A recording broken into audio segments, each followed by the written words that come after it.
মসজিদের সম্মানিত মুসল্লিয়ানে কেরাম, সকল শ্রেণী, সকল পেশা, সকল বয়সী সকলের প্রতি পর্দার আড়ালের মা-বোনদের প্রতি সালাম জানাই। আসসালামু আলাইকুম ওয়া রাহমাতুল্লাহ। বাংলাদেশের যারা আছেন তাদের জন্য আমরা আমাদের শুভকামনা। মহান রব্বুল আলামিন যেন আপনাদেরকে আলোর পথ দেখান, কল্যাণের পথ দেখান। সকলে বলেন আমিন। আমরা সবার কল্যাণ চাই। রাহমাতাল লিল আলামিন, তিনি তামাম জাহানের জন্য রহমত স্বরূপ। সুবহানাল্লাহ। রহমত শুধু মুসলমানদের জন্য নয়, শুধু ইমানদারদের জন্য নয়, এর রহমত হলো সারা দুনিয়া যত সৃষ্টিরাজি আছে সকল সৃষ্টির জন্য আল্লাহ তাআলা আমার দয়াল নবীকে রাহমাতাল লিল আলামিন হিসেবে ঘোষণা করেছেন। বলেন সুবহানাল্লাহ। আবার প্রিয় ভাইরা, কুরবানি চলতেছে। আমার আল্লাহ রাব্বুল আলামিন কুরআনুল কারীমে বলতেছেন, লা ইয়ানালুল্লাহু লুহুমুহা ওয়ালা দিমাউহা ওয়ালাকিন ইয়ানালুহু তাকওয়া মিনকুম। ওয়া বান্দাবান্দিরা, তোমাদের উপরে যাদের কুরবানি ওয়াজিব হয়ে গেছে, যারা কুরবানি করবে, তোমাদের কুরবানির গোশত আমি আপনাকে নিয়ে যাই না, কুরবানির রক্ত আমার কাছে পৌঁছায় না। তোমাদের তাকওয়া, তোমাদের পরহেজগারি, তুমি যে আমার রাস্তায় আমার বান্দা বান্দির খেদমত করার জন্য, মেহমানদারি করার জন্য তোমার কষ্টে অর্জিত টাকা দিয়ে তুমি পশু কুরবানি করতেছো, তোমার এই পরহেজগারিতা আমি আল্লাহ দেখি। আল্লাহ কি মাংস নিয়ে যান? আমাদের জন্য নিয়ে গেছেন। তিনি দেখেন আমি কি আল্লাহর জন্য কুরবানি করতেছি নাকি মানুষকে দেখানোর জন্য করতেছি, এটা আমরা দেখেন। যদি আল্লাহ রাব্বুল আলামিনকে খুশি করার জন্য আমরা কুরবানি করে থাকি, হাদিস শরীফে আসছে আসরের ময়দানে ৩০,০০০ বছরের সিরাতের পুল চুলের যে জীবন, যেটা খালি চোখে দেখা যায় না, এই পুল পার হইয়া মানুষ কেমনে যাবে? সিরাতের পুল এই কিতাবে যখন পড়া হয় চোখের পানি ধরে রাখা যায় না। ওই সিরাতের পুল পার হইয়া যখন যাবে, যারা কুরবানি দিবে, যাদের কুরবানি আল্লাহ তাআলার জন্য হবে, ওই কুরবানির পশুর পিঠে চড়াইয়া বিজলির আকারে ৩০,০০০ বছরের পুল নিমিষের মধ্যে, পলকের মধ্যে পার করে দিবে। আল্লাহ রাব্বুল আলামিন বলেন, ফাসাল্লি লিরাব্বিকা ওয়ানহার। তুমি যদি তোমার রবের জন্য নামাজ আদায় করো, তোমার রবকে সিজদা করো। আল্লাহ বলেন, রবের প্রতি যখন তোমরা সিজদা করো, তাসজুদু ওয়াক্তারিব, তুমি সবচেয়ে আমার নিকটবর্তী হয়ে যাও। বলেন সুবহানাল্লাহ। লিরাব্বিকা ওয়ানহার, আর তোমার রবের জন্য কুরবানি করো। এটা শুধু পশু কুরবানি না, এখানে কুরবানির মানে হলো তোমার জীবনটাকে কুরবানি করতে হবে, তোমার সময়কে কুরবানি করতে হবে, তোমার ইচ্ছাকে কুরবানি করতে হবে, তোমার সম্পদকে কুরবানি করতে হবে। এই যে নামাজের সময় আল্লাহ তাআলা নির্ধারণ করে দিয়েছেন, নামাজের সময় হলেই মুয়াজ্জিন মসজিদে আযান দিয়ে দেয়, আল্লাহু আকবার, আল্লাহু আকবার। তার মানে হলো আল্লাহ মহান। তোমার ব্যবসা বড় নয়, তোমার সংসারের কাজ বড় নয়, তোমার বাণিজ্য বড় নয়, তোমার দুনিয়ার কাজ বড় নয়। আমার আল্লাহ তাআলা মহান, তার হুকুম মহান। হাইয়া আলাস সালাহ, তুমি নামাজের দিকে চলে আসো, নামাজের দিকে চলে আসো। হাইয়া আলাল ফালাহ, এটাই হচ্ছে কল্যাণের পথ। বলেন সুবহানাল্লাহ। এই সময়টাকে আপনারা যারা দুনিয়ার কাজকর্ম ফেলে রেখে মসজিদে চলে এসেছেন, ব্যবসা বন্ধ রেখে এসেছেন, বাড়ির কাজ ফেলে রেখে এসেছেন, এই সময়টা হলো আল্লাহর রাস্তায় কুরবানি করা। বলেন সুবহানাল্লাহ। আর যারা আসে নাই ব্যবসার জন্য, তারা কুরবানি করতে পারে নাই, আমার আল্লাহ বলেন যখনই আযান দেওয়া হয়ে যাবে মসজিদে তোমাদেরকে মুয়াজ্জিন ডাকবে নামাজের জন্য, দুনিয়ার কাজকর্ম বন্ধ করে দাও।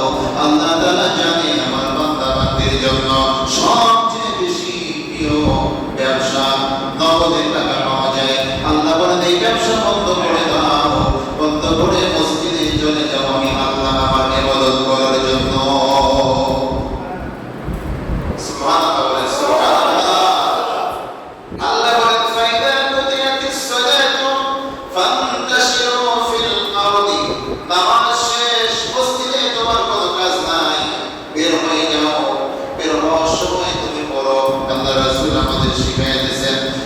الله والصلاة والسلام على رسول الله اللهم إني أسألك من فضلك رب العالمين তোমার নামে আমি বের হইতেছি সালাত ও সালাম জানাই তোমার রাসূলের প্রতি তুমি আমার জন্য রিজিকের দরজা খুলিয়া দাও বলেন সুবহানাল্লাহ আল্লাহ বলেন ফাইদা বুনিয়াতিস সালাত নামাজ শেষ জমিনে বের হয়ে যাও ফান্তাশিরু ফিল আরদি জমিনে ছড়ায় যাও তোমার যে পেশা আছে পেশায় তুমি নিয়োজিত হয়ে যাও আর আমার অনুগ্রহ তালাশ করো সুন্দরভাবে হালালভাবে সততার সাথে তোমার কাজ পরিচালনা করো আমি আল্লাহ তাআলা তোমার রিজিকের ব্যবস্থা করে দিব রিজিকের মালিক কে আল্লাহ রাজ্জাক কে আল্লাহ আল্লাহু ইয়ারযুকু মান ইয়াশাউ বিগাইরি হিসাব আল্লাহ বলেন আমি আল্লাহ যাকে খুশি তাকে বিনা হিসাবে রিজিক দান করি বলেন সুবহানাল্লাহ আমাদের দেশে একজন দুইজন নয় হাজার হাজার মানুষ আছে তার কত সম্পদ আছে কত টাকা আছে সে নিজেও জানে না ব্যাংক ব্যালেন্স কত আছে নিজেও জানে না যে তার এই মুহূর্তে কত টাকা আছে আসলে এরকম মানুষ আমাদের দেশে এই সমস্ত ধনীরা যদি যাকাত দেয় আমাদের দেশে প্রত্যেকটা গরিব মানুষ কোটি কোটি দেয় সুবহানাল্লাহ এই সম্পদ দিছে কে আল্লাহ আল্লাহ বলেন আমি তোমাকে ব্যবসায় বরকত দেব যদি না সময় মতো নামাজ আদায় করো আমি আল্লাহ তাআলা তোমাকে হুকুম করেছি নামাজ আদায় করার জন্য নামাজের সময়টুকু তুমি ব্যয় করো আল্লাহ তাআলা বলেন হে বন্ধু আপনার উম্মতদেরকে জানায় দেন যখনই সময় হবে সময় মতো যদি সঠিকভাবে আমার মহব্বতের সাথে নামাজ আদায় করে আমি আল্লাহ তার জীবনের গুনাহগুলো ক্ষমা করে দিব শুধু তাই নয় বন্ধু আমার আপনার উম্মতের জন্য আমি আল্লাহ তাআলা কবরের আযাব মাফ কইরা দিব বলেন সুবহানাল্লাহ তার জন্য জান্নাতের আটটি দরজা খুলিয়ে দিব সেই দরজা দিয়ে মনে চায় সেই দরজা দিয়ে আমার জান্নাতে প্রবেশ করবে ও বন্ধু এছাড়াও আমি তাকে 5টা পুরস্কার দিয়ে দিব কয়টা পুরস্কার 5টা পুরস্কার আমি দিব স্পেশাল সেটা কি এক নম্বরে হলো তার রিজিকের কোনো অভাব থাকবে না তার রিজিক যা প্রয়োজন আমি আল্লাহ পূরণ করে দেব বলেন সুবহানাল্লাহ দুই নম্বর মৃত্যু যন্ত্রণা থাকবে না মায়ের কোলে যেমন শিশু দুধ খাইতে দুধ পান করতে করতে ঘুমায় যায় আমি আল্লাহ তাআলা তেমনি ভাবে তার মরণ দেব বলেন সুবহানাল্লাহ কবরের আযাব থাকবে না কবরে যাওয়া মাত্র আমার বন্ধু দয়াল নবীর সাথে দিদার হয়ে যাবে তার কবরটা চোখের পাওয়ার যতদূর যায় প্রশস্ত হয়ে যাবে আল্লাহ তাআলার পক্ষ থেকে জান্নাত থেকে তার বিছানা কবরের মধ্যে বিছায় দেওয়া হবে আল্লাহ তাআলা এমন আরামের ঘুম বানায় দিবেন জান্নাতের সাথে কবরের সাথে দরজা কইরা কিয়ামত পর্যন্ত এক ঘুমে কাটায় দিবে বলেন সুবহানাল্লাহ আসলের ময়দানে ডান হাতে আমলনামা দিবেন আর জিজ্ঞাসা করবেন তোমার নাম কি বাপের নাম কি আমলনামা তোমার হ্যাঁ চলে যাও তোমার জন্য জান্নাত রেডি আছে পলকের সাথে সিরাতের পুল পার করাইয়া জান্নাতের মধ্যে তাকে দাখিল করে দিবেন বলেন সুবহানাল্লাহ আমার প্রাণের ভাইরা মা বোনেরা আল্লাহ রাব্বুল আলামিন বলেন হে বন্ধু আমার যারা আমার নামাজের পাবন্দি করবে নামাজের দিকে খেয়াল রাখবে মনোযোগ সহকারে নামাজ আদায় করবে আমি আল্লাহ তাআলা তাদের রিজিকের ফয়সালা করে দেব তার রিজিকের দায়িত্ব নিয়ে নিব কিন্তু যে ব্যক্তি আমার নামাজের সময়টুকু দিবে না 24 ঘন্টার মধ্যে ব্যবসা বাণিজ্য করবে গল্প গুজব করবে সংসারের কাজকর্ম করবে চার দোকানে আড্ডা দিবে বিভিন্ন কাজকর্ম লিপ্ত থাকবে তার মধ্যে যদি আমার নামাজের সময়টুকু আমার বান্দারা না দেয় আমি আল্লাহ আমার ওই বান্দা বান্দিকে এত পেরেশানি দিয়ে দিব যে দুনিয়ার মধ্যে এত পেরেশানি থাকবে কখনো শান্তি পাবে না বলেন নাউজুবিল্লাহ লা ইলাহা ইল্লাল্লাহ লা ইলাহা ইল্লাল্লাহ লা ইলাহা ইল্লাল্লাহ মুহাম্মাদুর রাসূলুল্লাহ লা ইলাহা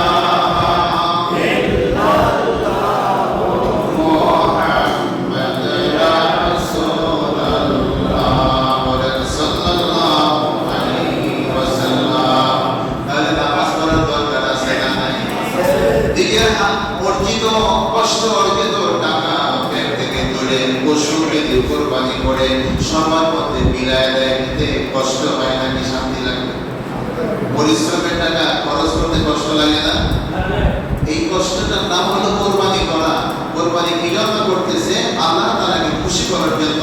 আল্লাহর হুকুম যে তুমি পশু কোরবানি করো, সবচেয়ে প্রিয় পশু তুমি কোরবানি করো, তোমার কাছে যা প্রিয় সেটা আল্লাহর রাস্তায় দান করো, তাহলে আল্লাহ রাব্বুল আলামিন তোমাকে জান্নাতের ব্যবস্থা করে দেবেন। বলেন সুবহানাল্লাহ।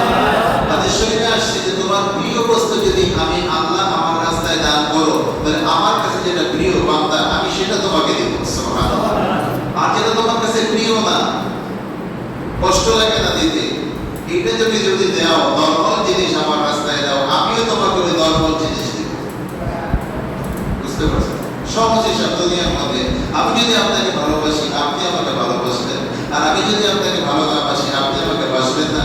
আমি আপনাকে সম্মান করলে আপনি আমাকে সম্মান করবেন, এটাই তো স্বাভাবিক, ঠিক না? এর মধ্যে কিছু আছে ব্যতিক্রম, যেটা আলাদা থাকবে। কারণ শয়তান আমাদেরকে এমন ভাবে ধোঁকা দিতেছে, 24টা ঘন্টা সময় যার আমল যত বেশি তার কাছে তত বড় শয়তান। আমার কথা বিশ্বাস হয় না? যার আমল, যে যত বেশি আমল করে তার পিছনে তত বড় ট্রেনিং প্রাপ্ত শয়তান থাকে। কেন? যে তাকে আমল থেকে যাতে বিরত রাখে। এই মসজিদের এলাকার মধ্যে যত শয়তান আছে, সবচেয়ে বড় শয়তান আমার পিছনে থাকে। উপস্থিতির ইমাম সাহেবকে যদি গোমরা করা যায়, তাকে যদি বিতর্কের কাজ করা যায়, ইসলাম বিরোধী কর্মকাণ্ড তাদের দিয়ে করানো যায়, ইসলামের যে কত ক্ষতি হবে এটা শয়তান আমাদের চেয়ে ভালো জানে। কিন্তু যে যারা নফলের মদত বেশি করে, তরিকতের আমল বেশি করে, তাদের পিছনে শয়তান বেশি থাকে। কারণ আমল যে বেশি করবে তার পিছনেও লাগে। কেন? যাতে আমল কম করতে পারে। আল্লাহ রাসূল সাল্লাল্লাহু আলাইহি ওয়াসাল্লাম আমার দয়ার নবী বলেন, যখন তোমরা ঘুমাও, যদি ঘুমের দোয়া না করো, দোয়া কালাম না পড়ে ঘুমাও, আল্লাহর নাম নিয়ে না ঘুমাও, তোমার ঘাড়ের মধ্যে শয়তান এমন ভাবে বসে, শয়তান বসে তোমার কাঁধের মধ্যে শয়তানে প্রস্রাব করে দেয়। সকালবেলা ঘুম থেকে উঠে সে জানে না কখন ফজরের আযান দিয়েছে, আযান শোনে না, আযান শুনতে পায় না। দেখে যে সূর্য উঠে গেছে, ফজরের নামাজের খবর নাই। শয়তান ফজরের নামাজের সময় হইলে, রহমতের সময় হইলে হাত পা টেপে আর দোয়া পড়ে যে তুমি আরো ঘুমাও, আরামে ঘুমাও। স্বপ্নে দেখায় নামাজ পড়তেছে, ওযু করতেছে, আর এত আরামে ঘুমায়, করতে পারে না। এজন্য শয়তান থেকে পানাহ রাখার জন্য আল্লাহ রাব্বুল আলামিনের প্রিয় বন্ধু মুহাম্মদ রাসূলুল্লাহ সাল্লাল্লাহু আলাইহি ওয়াসাল্লাম আমাদেরকে শিখায় গেছেন যে তোমরা সালিহিন যারা, মুত্তাকিন যারা, তাদের সহচর্যে থাকো, তাদের কথা মতো চলো, তারা যেইভাবে জীবন যাপন করতে পারে সেইভাবে করো। তারা হলো ওলি আল্লাহ। ওলি আল্লাহদের সহচর্যে থাকলে, তাদের দেয়া আমল করলে, তাদের কথা মতো চললে শয়তান আমাদের ধোঁকা দিতে পারে না। বলে সুবহানাল্লাহ। লা হাওলা ওয়ালা কুওয়াতা ইল্লা বিল্লাহ।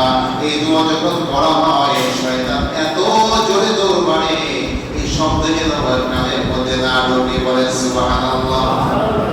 হযরত আয়েশা বলেন, থানবী রাহমাতুল্লাহ আলাইহি কিতাবে উল্লেখ আছে যে ব্যক্তি দৈনিক 100 বার লা হাওলা ওয়ালা কুওয়াতা ইল্লা বিল্লাহ পাঠ করবে, আল্লাহ রাব্বুল আলামিন তার 100 মনের বাসনা পুরাই দিবে। বলে সুবহানাল্লাহ।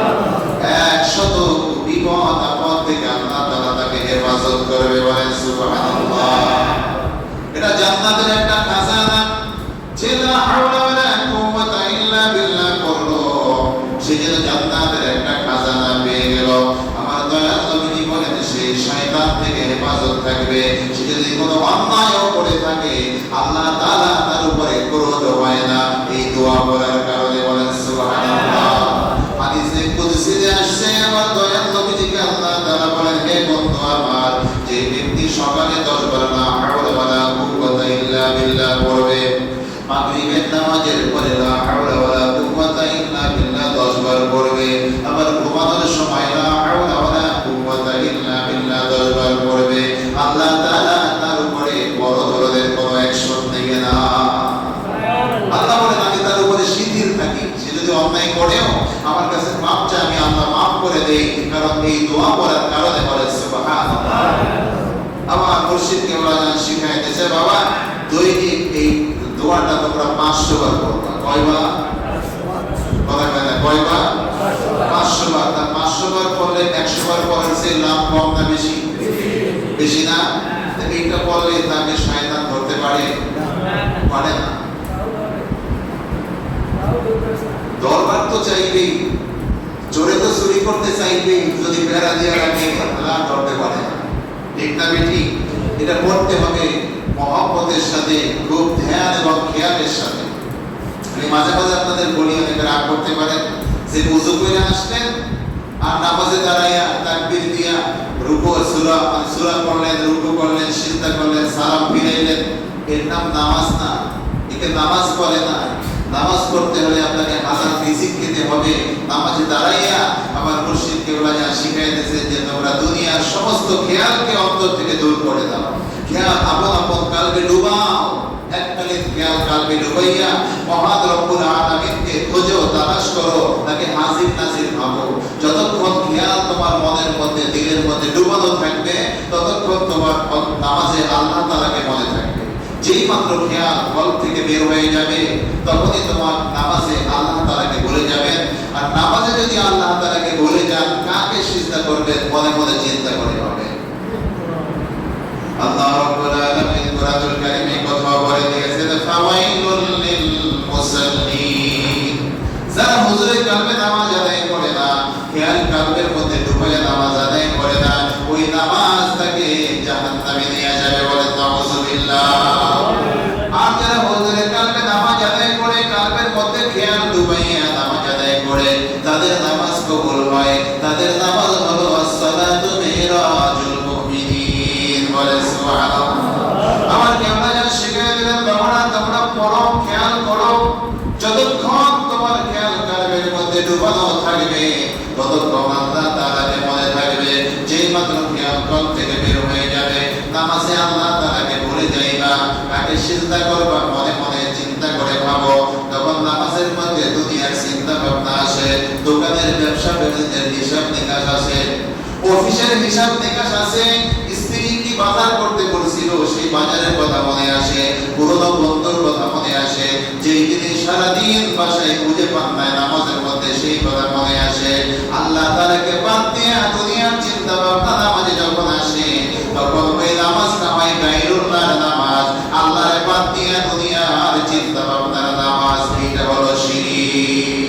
এটা কি? শিরক। এই নামাজ নামাজ না। তাই নামাজ দুই ধরনের, একটা হলো শিরকি নামাজ আর একটা হলো আল্লাহ তাআলার জন্য মিরাজুল মুমিনিন, মুমিনদের মিরাজের নামাজ। বলেন সুবহানাল্লাহ। আমার কেবলা জান শিখায় দিলেন, বাবারা আপনারা খেয়াল করেন না, সালাতা ইল্লা বিহুজুরিল কালব। ওই নামাজ নামাজই নয় যেই নামাজের মধ্যে হুজুরি কাল থাকে না। দয়াল নবী যে বলেছেন হুজুরি কাল বাবার কি, সেটাও বলা হয় যে আপনার সামনে আপনি মন এবং মুখ ত্যাগ করিয়া আল্লাহ তাআলাকে হাজির নাজির মহবেত জানিয়া এই হুজুরি কালবে সিজদা করেন, এটার নাম হলো হুজুরি কাল। এভাবে যদি আপনি নামাজ আদায় করতে পারেন, তাহলে আপনার প্রত্যেকটা রুকু, প্রত্যেকটা সিজদা, প্রত্যেকটা সেকেন্ড আল্লাহ তাআলার দরবারে কবুল হবে। আল্লাহ রাব্বুল আলামিন নামাজের মধ্যে আপনাকে দেখা দিয়ে দিবেন। দুরূদ শরীফ পড়েন, আল্লাহুম্মা সাল্লি